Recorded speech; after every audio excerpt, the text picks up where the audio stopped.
Hey everybody, welcome to the show. Thanks so much to everyone listening and tuning in. I'm so excited you're joining me for another week of financial therapy. Before we get started, please don't forget to like us, give us a hopefully great review, and subscribe so you don't miss a thing. Today we are talking about 3 steps to setting a budget and defining your boundaries. 3 steps to setting a budget and defining your boundaries. We talked in a previous episode about how budgets are boundaries, how it's important to set a budget that helps you maintain your mental wellness. So this episode we're going to talk about 3 steps to setting one, because I think it's important for people to understand what it actually would take to set a budget. I mentioned on the last show that there are lots of budget apps, tons and tons of resources online to help you. But if you are interested in the meat of what needs to be in a budget, that's what this episode is going to be about today. 3 steps to setting a budget and defining your boundaries. So, excuse me, the first step to setting a budget and defining your boundaries is to identify your income and expenses. And for a lot of us, that is the whole process to creating a budget in the first place is, okay, I'm taking all of the information about what I earn, and then I'm taking all of the information about what I spend, and I'm putting them together.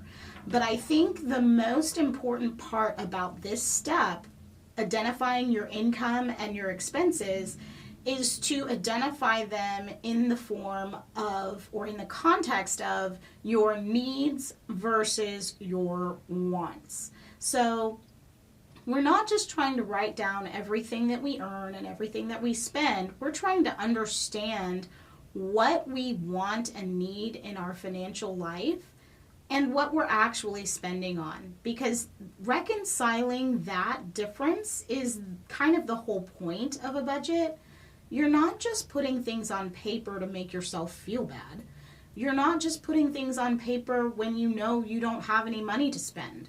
And I've heard many different arguments for why people don't make a budget. But the real reason to make a budget is because it tells you what you actually value in life.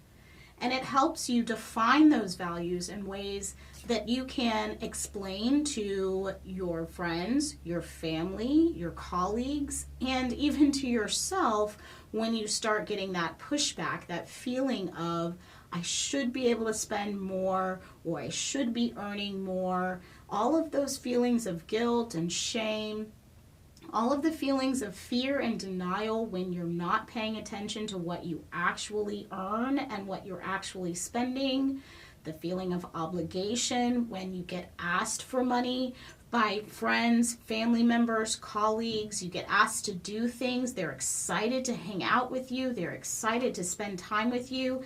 And you don't feel like you can meet those obligations in ways that actually honor your own budget and your own financial situation. All of that can kind of be alleviated if you take the time to understand what you actually do want and need in your financial life. So, the first step to setting a budget and defining your boundaries is to identify all of your income and expenses. And then the second part is to put them down in the context of needs versus wants. And if you've ever done any sort of exercise regarding needs versus wants, you know that a lot of the things that we feel we need are not actually needs. They are wants. That doesn't make them any more or less valuable to us, because a lot of times our wants are what makes life worth living. They are the things that make it interesting for us to walk through life and not trudge through it.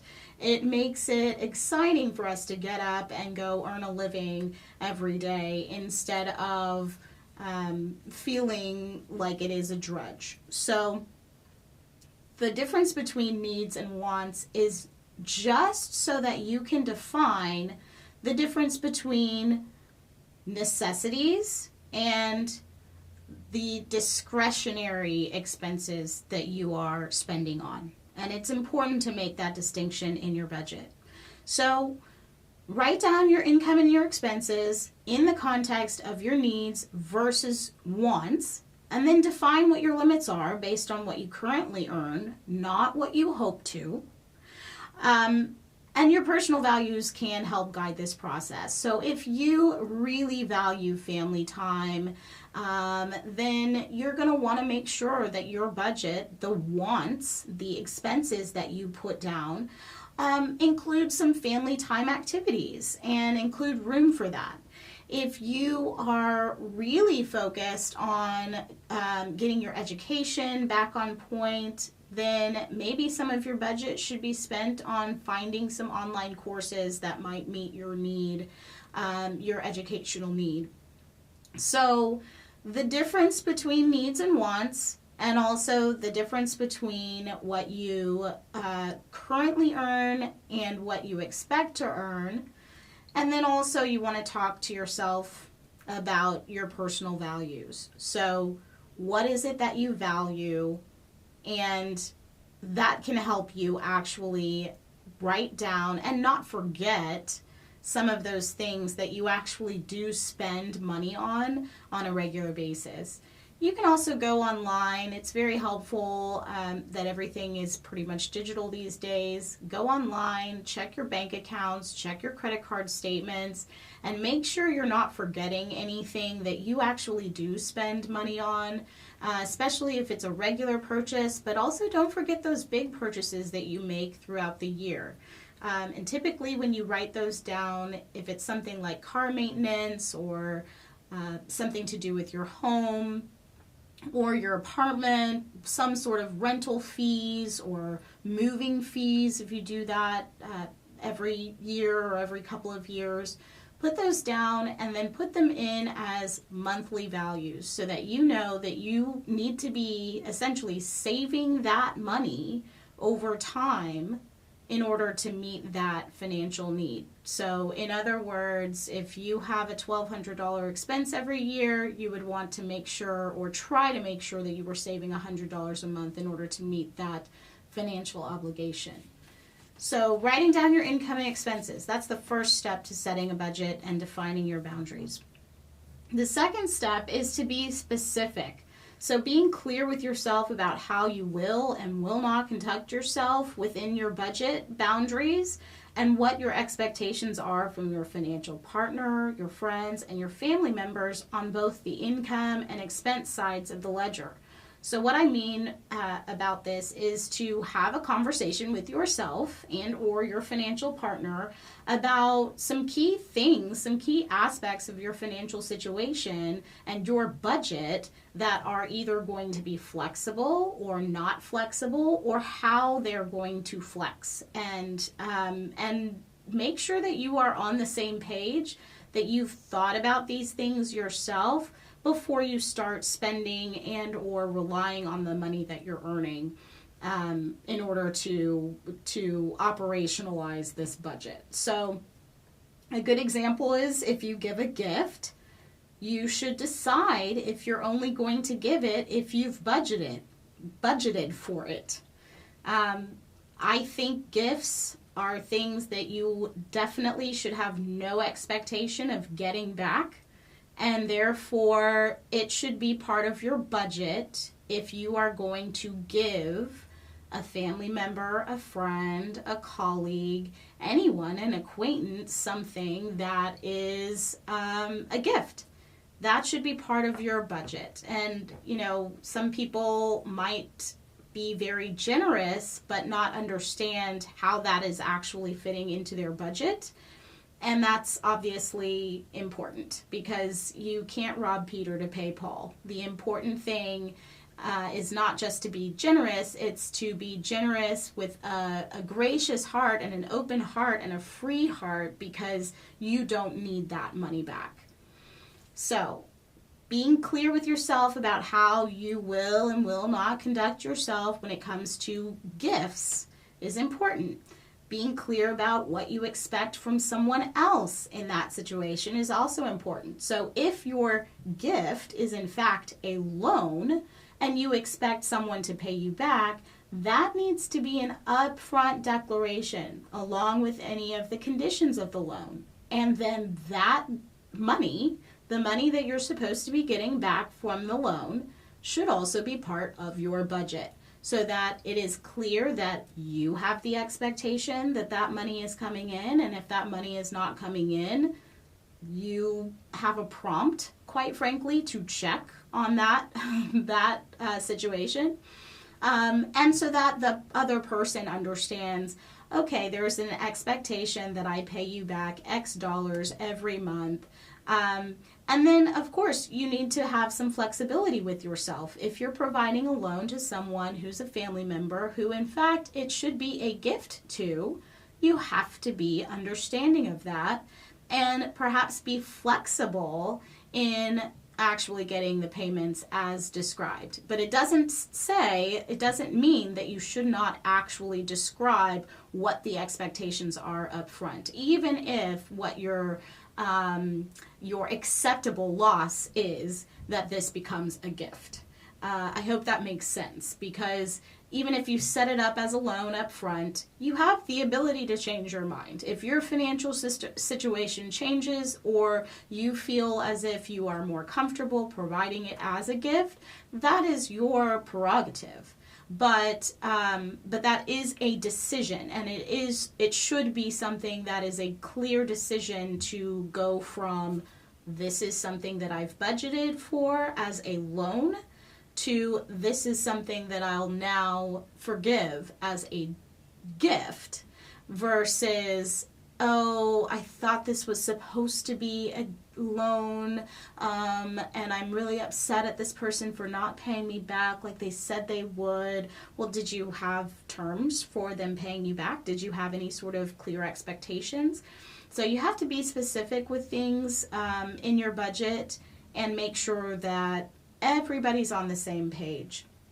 Another example of this is if you and your partner can't actually meet your financial obligations, or you have limited resources to work towards your goals, you need to be specific about who needs to earn more, who needs to spend less, and how much.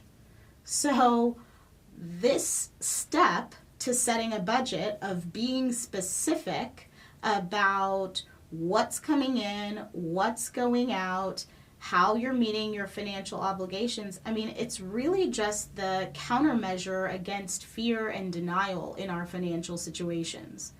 When we are not looking at the numbers, it makes it very easy to just kind of skip past the conversations and just make them more about, well, you need to earn more money. Well, you need to spend less money.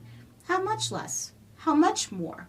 If you put it on paper and it's a reasonable thing, it then becomes a reasonable request. If you put it on paper and it actually, in fact, is not reasonable, then you can have a conversation about that. But if you're not being specific about what the shortfall is, or what the requests are, or what the needs versus the wants actually are, it makes it very difficult to have these conversations.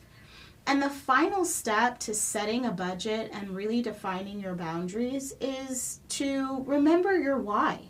So there are solid reasons for having a budget, and those reasons will make it easier to stick to your budget and say no to things that you actually haven't budgeted for and can't afford.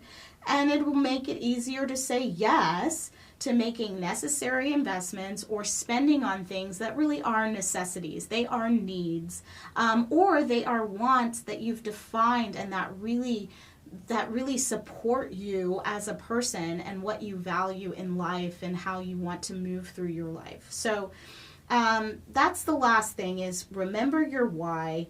Make sure you have solid reasons for budgeting, because when others push back, and it's not just others, it's ourselves are thinking, oh no, I don't want to not spend this money. I want to order in. I want to go out to that place with my friends. When that feeling comes at you, whether from internally or externally pressure from others, and you're feeling anxious about that, you have something to fall back on. So those are the 3 steps to setting a budget, defining your values. First of all, identify your income and expenses. Make sure to put those in the context of your needs versus your wants. Second, be specific, be clear with yourself and honest with yourself about what your expenses actually are, what they aren't, and whether you can meet financial obligations or your goals, and who needs in your financial relationship, whether that's you, your partner, or both, needs to earn more or spend less in order to meet your financial obligations. And then finally, the 3rd step to setting a budget and defining your boundaries is to remember your why. Your solid reasons for budgeting make it easier to stick to them and to say no or to say yes when you're unsure. So I hope you guys enjoyed this episode. Please join me next week for another episode of Financial Therapy, Minding Your Money.